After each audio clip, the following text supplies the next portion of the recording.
4 months ago, back in January of 2025, I stood on stage at a men's physique show to compete for my second ever time. And I placed second. Now that finish qualified me to compete again, but this time for my natural pro card. And now I've got exactly 4 months to gain as much muscle and size as possible before I start my prep again. But here's the thing, I'm gonna come a bit closer for this because I'm gonna bring you guys with me along the journey. Every rep, every win, every setback, because I've done a horrible job at documenting my own journey over these past couple of months. Now, I started this YouTube channel back in 2018, fresh out of high school. I just earned a soccer scholarship and moved out when I was 17 to go chase my dream. But me being an introverted, loner type of person, whenever soccer practice finished or the soccer games would finish, I would find myself just going back to my dorm and just being all alone. Now, not in a bad way, just in a way that I prefer being on my own. I'm not sure if introverts can relate to this, but I gain energy from being on my own and not as much from being around other people. So it wasn't one of these things where I wanted people to feel bad for me. It was just more of like a thing that I wanted to do for myself. Like, you guys go out party on the weekends, you guys do that. I just prefer staying in on the weekends, and literally what I would do is I would cook a healthy meal and I'd watch whatever soccer games were playing at the time. I watched a lot of like Premier League. I watched the highlight shows, the analysis shows, and I was just obsessed with just like studying the game and just continuing to learn and hone my craft. So all of this consumption started with soccer, obviously, but then I knew deep down that in order for me to become a better athlete, become a better soccer player, I had to become a better athlete. And the way that you become a better athlete is by exercising, working out, going into the weight room, and actually resistance training. Now, this is when I fell into the rabbit hole of watching all these fitness YouTubers, whether it was Christian Guzman, Ryan, Rob Lipset, all these big athletes at the time. I was obsessed with watching their full day of eating videos, their day in the life videos, their workout videos, and I was just so obsessed with just not only watching them for their personality, but then also obviously learning and gaining knowledge from their videos. Now, eventually, I would say maybe a year after just endlessly consuming all their videos, I decided, you know what,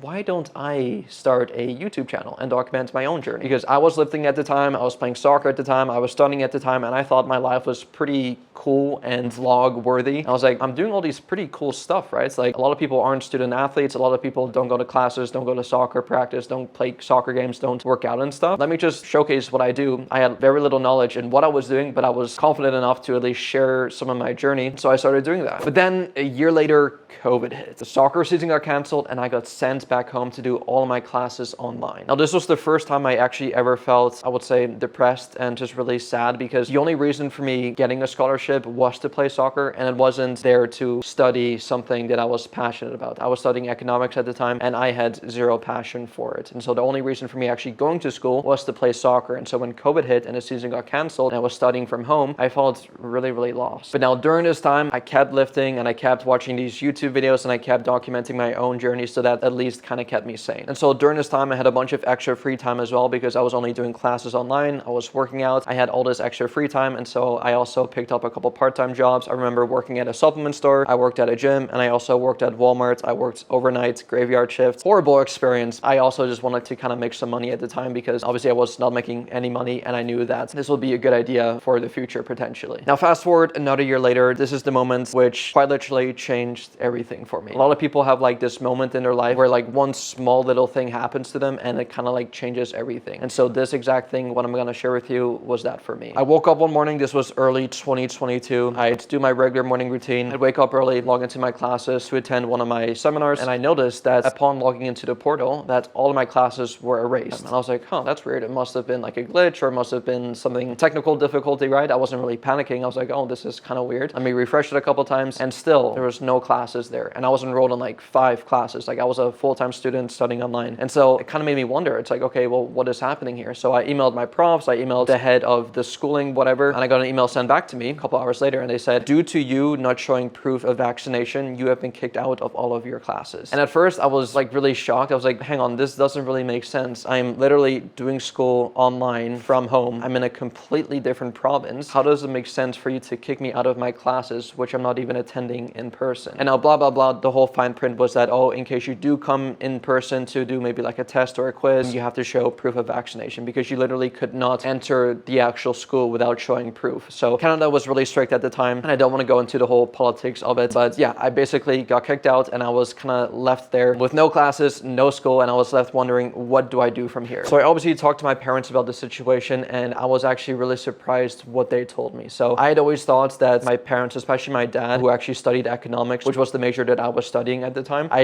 genuinely thought that he wholeheartedly wanted me to finish school and just somehow figure out a way to get back into my classes. And so when I told him what happened, both him and my mom, I was like, well, what should I do? To my surprise, they actually encouraged me to take the semester off and chase your dream, because they knew deep down that I did not want to go to school. They knew that I wanted to be a soccer player, but when COVID hit and the season got canceled, that's kind of like diminished, which is why I kind of felt so depressed at the time. But they knew that I was still doing my YouTube videos, that I was still posting on social media, that I was still obsessed with lifting and going into the gym and just self-improvement. And they knew, because I've been talking about this a lot, but they knew that there was this gym in Houston, Texas called Alpha Land, which I've been talking about like nonstop with them. So they knew that I wanted to visit that. So when they heard the news of me getting kicked out of all my classes, the first thing that they mentioned to me or suggested me doing, deep down I really wanted to do this as well. They're like, okay, well, why don't you get a car, drive across the border, drive 40 hours, and go to Houston, Texas, and just check it out. And that to me was one of the best feelings ever, because I always thought that they wanted me to go to school and just go the whole traditional route of going to school for 4 years, getting a degree, getting a 9 to 5, and then just living life like that, like the traditional way. But that idea never really amused me too much. So when they gave me the green light of actually moving out again and going to Houston, Texas, I was like, bet, like, let's freaking go. So I bought a car. I used all of my savings from all the part-time jobs that I was working at the time to buy a car, used most of my savings for that, tacked up all my clothes, and yeah, that was literally it. So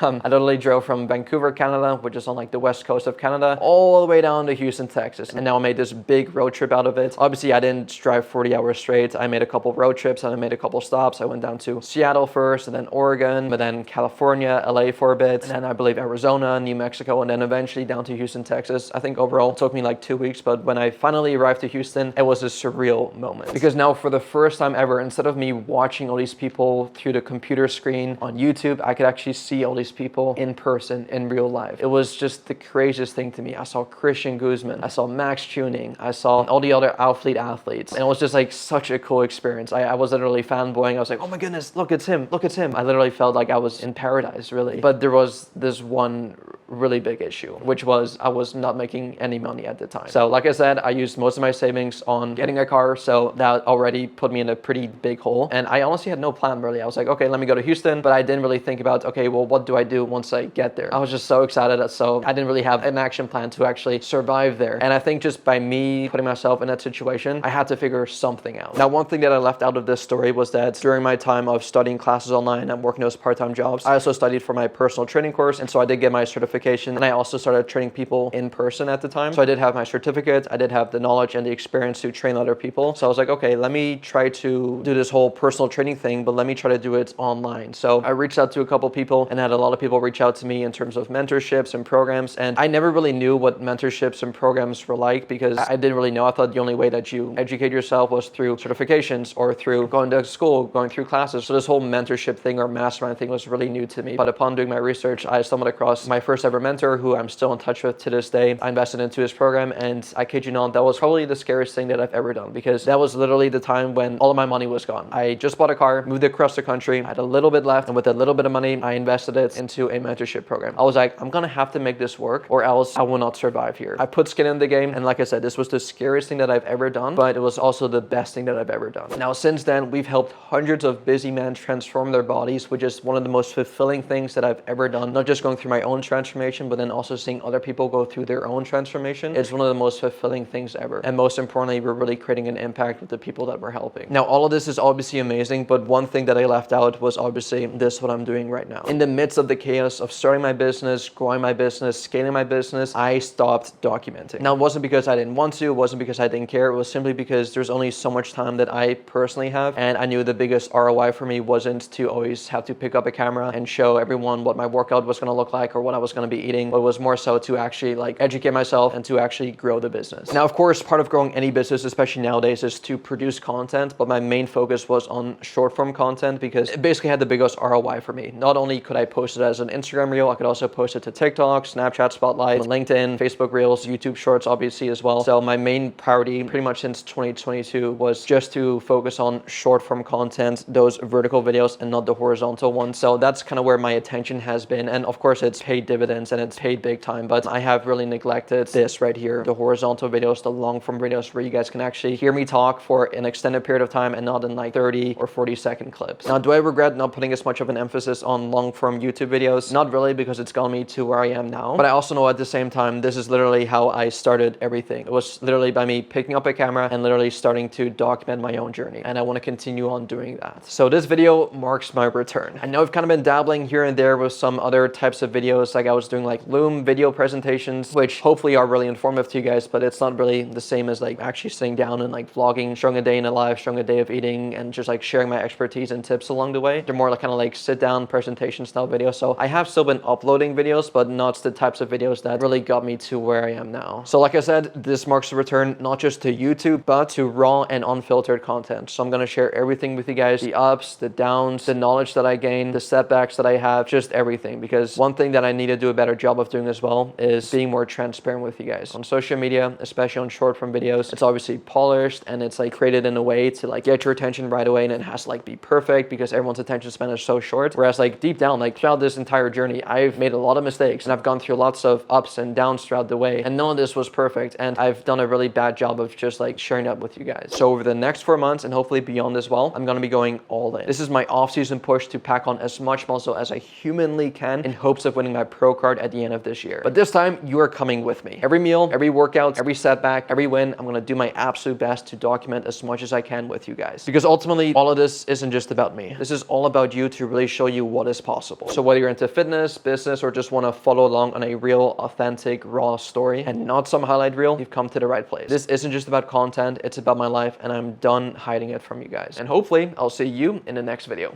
Peace.